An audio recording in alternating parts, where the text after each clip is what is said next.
शिवसेनेच्या कार्यालयाबाहेर कार्यकर्त्यांचा मोठा जल्लोष, शिवसैनिकांचा जल्लोष। तर ठिकठिकाणी आता आपण पाहताय कागलमधील दृश्य। हसन मुश्रीफ हे प्रतिक्रिया देत आहेत, पाहूयात।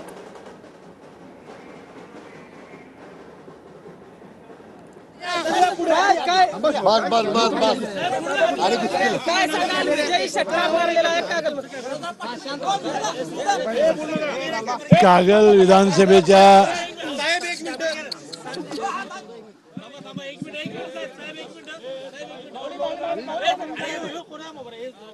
मुस्लिम साहेबांचा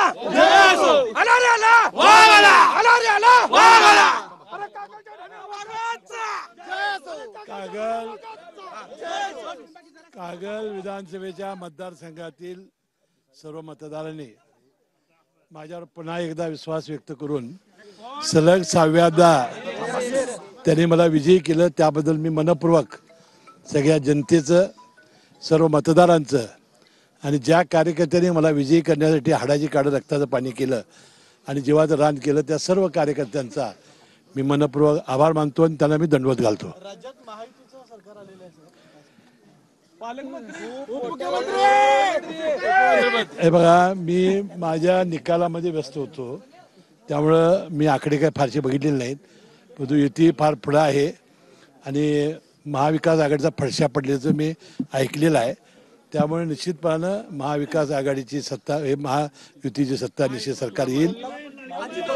कोल्हापूरला मोठं पद मिळण्याची शक्यता आहे का? 10-0 झाले, कोल्हापूरला मोठं पद मिळू शकतं। हे बघा, राष्ट्रवादी काँग्रेस पक्षाचा मी आमदार होतो, मंत्री होतो, यापूर्वी अनेक वर्ष होतो, तर माझी अपेक्षा आहे की बाबा व्हावं आणि सृष्टी ती माझी अपेक्षा आणि स्वप्न पूर्ण करतील।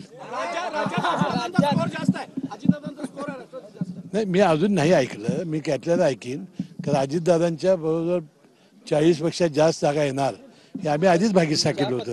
यश मिळाले, लाडकी बहीण योजने गेम चेंजर ठरली असं हे बघा, महायुती सरकारनं घेतलेले 2.5 वर्षातले निर्णय आणि त्यात लाडकी बहीण ही फार मोठी गेम चेंजर ठरलेली आहे, कारण हे सातत्याने मी सांगत होतो की ही गेम चेंजर ठरणार आहे। पण आता याचे अनालिसिस करताना अनेक कारण याचे सांगितले जातात आणि मुस्लिम बहुल मतदारसंघामध्ये सुद्धा आता महायुतीच्या बाजूने कौल दिला गेलाय, लोकसभेला तो कौल दिसला नव्हता। तिथं अजितदादा पवारांचा पक्ष त्यामध्ये असल्यामुळं बहुतेक अल्पसंख्याकाचा कल तिकडे वाढलेला आहे। नक्की कागलमध्ये शरद पवार आले होते, जयंत पाटील यांच्या सभा झाल्या, अनेक दिग्गजांच्या सभा झाल्या, त्यांनी म्हटलं होतं की या ठिकाणी हसन मुश्रीफ यांचा पराभव होईल, हसन मुश्रीफ यांना पाडा, असं 3 वेळा म्हटलं होतं। साहेबांनी छक्का मारलाय। पवार साहेब 2 वेळा आले, एकदा प्रवेशाच्या वेळेला आले, गडिंगलच्या सभेला आले।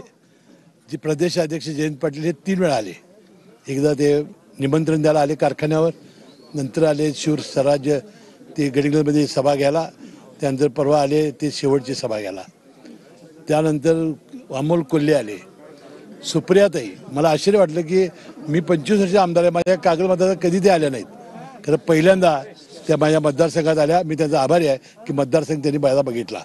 आणि रोहित पवार की जे अजितदादा पवारांची जागा घेऊ इच्छित होते ते आले, म्हणजे जेवढे यायचे होते दिग्गज माझ्या विरोधी प्रचार केला ते सगळे येऊन गेले। मी त्यांचा मनपूर्वक आभारी आहे। पण आता ज्या पद्धतीने